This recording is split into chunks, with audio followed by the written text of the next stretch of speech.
Welcome back, everybody. Today we're going over this light that you see in my hands that you saw on a couple different rifles in the intro. This is a Streamlight PolyTac-X. Now, one of the first, if not the actual first flashlight review I ever did on this channel, and the video is probably horrible. It was probably 5 or 6 years ago, and it was on the original PolyTac. I believe at the time it was 130 lumens. Then they made sort of a follow-up model, which was 275 lumens, and now they have this beast here out in 2018, which is 600 lumens, and this one, in many ways, in my opinion, is the best PolyTac so far, not just due to the output, we'll get into that, but due to the interface as well, and basically its ability to run different types of batteries, which again, we will touch on here in just a second. But before we do that, we're gonna go outside, do a beam comparison to let you guys see the type of output that this little light here can get. After that, we'll get into the details of the light, and at the end, we'll wrap it up with what I think of it overall. Here we have the output from the PolyTac-X, and that fence right there where the wood meets the iron is about 35 feet away.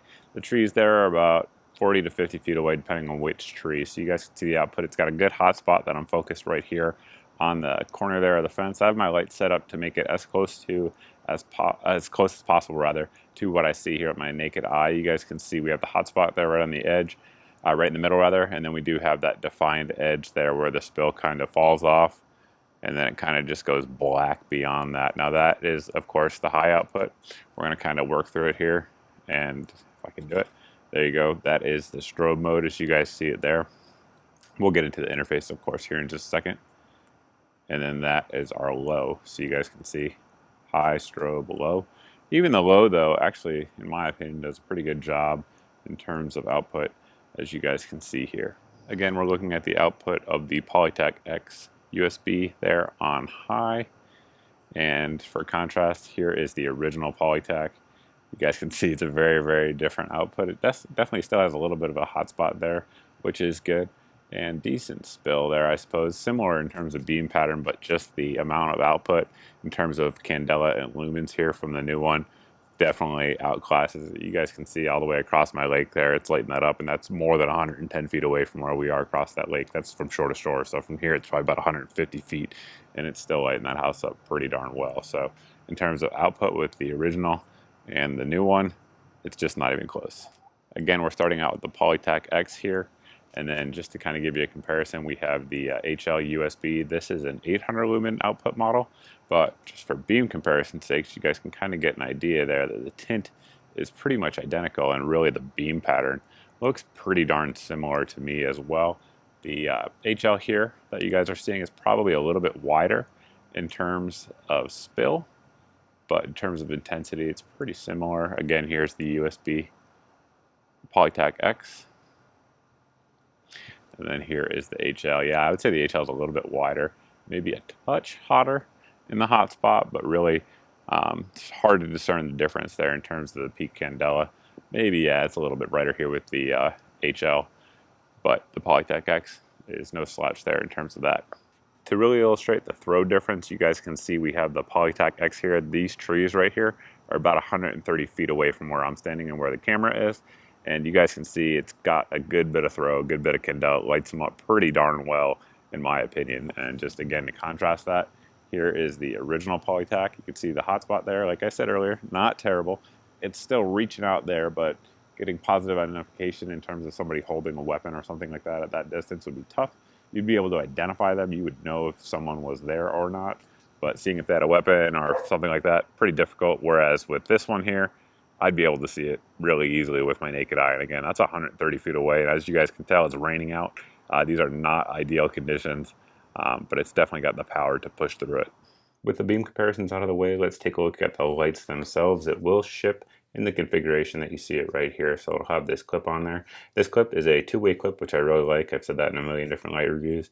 It gives the user the ability to carry it either bezel down or bezel up. It's totally user preference. If you're carrying it bezel down, you're going to use, of course, this portion to hook it in your pants or belt loop or wherever you have it. And if you want it bezel up, you're going to use this portion. Now, this also gives you the ability to, in a pinch, use it as a pseudo headlamp, because you can hook this on, say, like a baseball cap, and it will function like that. Now, we have the polymer body here.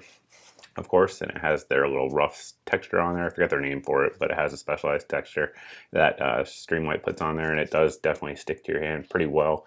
Even if your hands were wet, it would definitely give you some gripping surface and extra stability there on the light, which I do like. The head does not have it, so there is no added texture there. Now to remove the head, you just unscrew like that. At this point you can, if you want to, remove your clip. You'll notice there that does have an O-ring under there, and it does seem to have lubricated threads. Now they're also polymer, so at first I wasn't sure what the IPX rating was, but it's IPX7, and I've tested it with water and it holds up just fine. Now of course this one takes two different fuel sources rather. So we have the 18650s in both of these lights here. When I originally got this one in, the first one we've had in the black one for a longer time, Streamlight's USB rechargeable batteries weren't out yet. So since then they've started shipping these, which basically this gives you the ability to charge your 18650 straight to the battery. So you don't need an external charger or anything like that. You can just plug in your micro USB right into it, and it will turn green when it's fully charged, and you can put it back in. It will work though with other 18650s. You're just going to want to have a button top version if you do choose to go that route. You'll also note that it does have the spring on there, so that way it can work with either type of light. If you look inside there, if my camera will actually focus, it does tell you the orientation of the batteries, and it does say that it takes two CR123 lights as well. But the runtime will be affected if you use the CR123s, so you're going to lose a little bit rather of runtime versus the 18650. However, the advantage of the CR123A batteries, in my opinion, is going to be the fact that their shelf life is just so long. They're never going to sort of just go dead on you like the 18650s have the chance of doing. The lights do have Streamlight's 10-tap programmable interface, so that way you can set it up as you see fit. You can set it up to run high only, high strobe low, like you guys saw out there in the beam comparison portion, and that is how it comes from the factory. Or you can set it up low, medium, high, so that way it will come on low with the first click. It's really simple to do. I have a dedicated video on it, but basically you're going to click the tail cap 10 times, then hold, and then each time you click it after that, it will switch between those three interfaces. That way, again, you can set it up as you see fit, which I do really like. So for me, you know, if I was going to mount this on like a weapon, let's say, I personally would set it up high only, but for an EDC type of light, the high, then strobe, then the ability to go to low is advantageous, because there are times when you just want the low light and you want that extended battery life. So as you guys can see here, you guys are going to see the Lumen output, the candela, the beam throw distance, which obviously we showed you from a practical standpoint earlier, and you're going to see all of that based on the different modes. So again, the length and the output that you get out of the light is going to depend on how you set it up and the battery that you are using. These lights are still relatively new, so we'll do a quick size comparison. Of course, we have the PolyTac-X here, and then right next to it we have the ProTac HLX. This is a 1000 lumen light. And then over here we have the Streamlight ProTac HL USB. So this is a USB rechargeable straight to the actual light body itself light, so it's a little bit larger in order to accommodate that, and that's also going to give you a little bit higher output.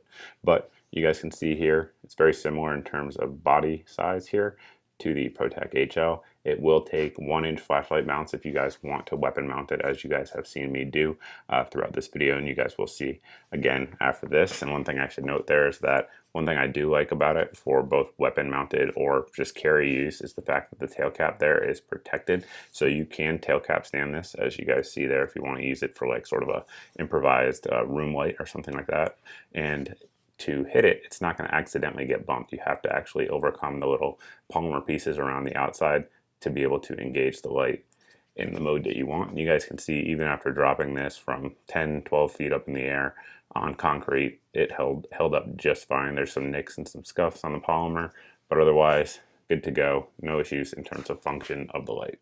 Just a couple things to touch on before we close the video out. The first one's going to be performance related, and it is that the earlier generation of Streamlight PolyTacs had a tendency to flash under recoil, obviously for many different reasons. That can be bad for your light to go on when you don't want it to be. That was due to some weaker springs that Streamlight had in the first models. Now they addressed that with, I believe, the 275 lumen, which was the second one, and it's the same with this 600 lumen one. They put the stronger springs in there, so that way it's not going to have that flash under recoil chance that the earlier ones did have. So that is good. I haven't seen it at all. We've been running this on tons of different rifles, ARs and AKs, and haven't seen the issue at all. So that's a good thing. The second thing, which is also a good thing, is going to be the price point of these. So right now, as of 2018, when I'm making this video, these lights are coming in somewhere between like $45 to $55, and the reason there's that discrepancy there in price is going to be that they're available rather in a few different configurations. They're available with two CR123s, which is how mine originally came, and now they're available with the USB rechargeable 18650. That one's going to bump the price up about 10 bucks looking around, but still for $55 or $45, depending on which configuration you want to go with. These lights, in my opinion, offer a ton of value. So there's a lot of guys out there that want to put a light on their home defense, self-defense rifles, but don't want to break the budget to do so. This light is one that I would definitely take a look at for sure, for all the reasons that we talked about in the video, and especially at the price point, and especially at the weight. This thing comes in at 4.2 ounces with the battery on my scale. So obviously on a rifle, you want to keep the weight down, especially out front, as much as possible. So that's a good thing as well. There are lighter lights out there, however, none of them in this budget that I'm aware of. So that's pretty much it. If you guys have any questions about the light, anything we didn't cover here in the video, by all means, you can post down below in the comments section. You can always post over at my Facebook page as always. But thanks for watching, guys. Thanks for subscribing, and I hope to see all of you in the next video.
You